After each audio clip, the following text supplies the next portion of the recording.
on this issue of the president saying that he has created more than 200,000 jobs, I will treat it with a lot of suspicion, because it's for a fact. It's a fact that our president lies, and that he lies quite boldly. It's a very good lie. It's a pathological lie. There's a time he lied that Germany government and Kenyan government had signed an agreement for 250,000 jobs in Germany.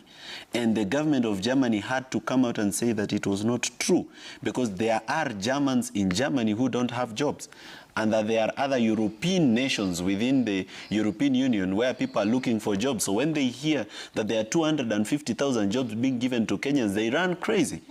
So I will treat the 200,000 jobs with a lot of suspicion, and actually my next vampire diary should be to physically head count the number of housing projects in Kenya, how many people work in those construction sites, and whether those people can be counted and amount to 160,000 of them.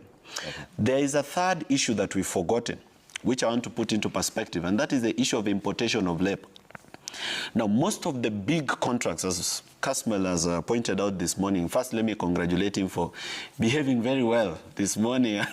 He does not behave like a member of ODM who is part of the broad-based government.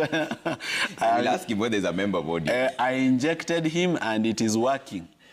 So there is the issue of importation of labor into our country, where most of the big contracts are being given to Chinese companies like China Road and Bridge Company. And then these people go ahead and import skills that we already have here.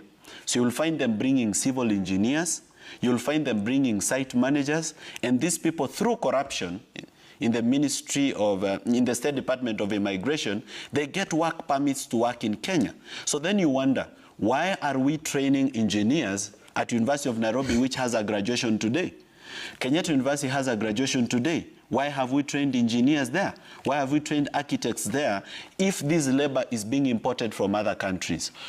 Since we have the policy, the one in charge of policy in the UDA party, I would like to recommend to him, if they want to listen, because they've said the young people should give ideas of how they want their country to be run.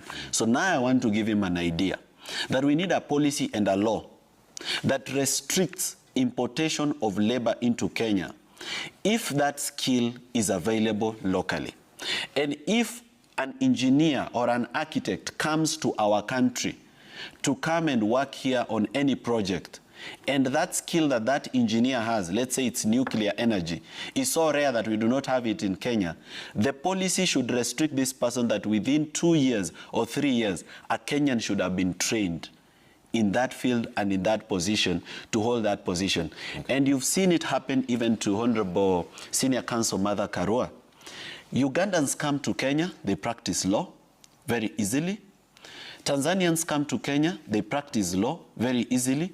But Senior Counsel Martha Karua has gone to Uganda, and it has become a very difficult process to get her a temporary, just temporary, practicing certificate for her to represent her client, Kizza Besigye, in Uganda. So why do we have this imbalance in terms of the policy on the migration of labor in and out of Kenya? Why are we opening our gates for foreigners to come here and take jobs? For example, Burundians, they are all over the place. My watchman is a Burundian. And I raised this issue in our Residents Association WhatsApp group, because the Burundians are willing to take 7,000, yet a policy has been passed that a night guard should not be paid less than 30,000. That law was supposed to protect that market so that the security guards can also earn a decent living, because there is increase in cost of living and cost of goods and services and even rent.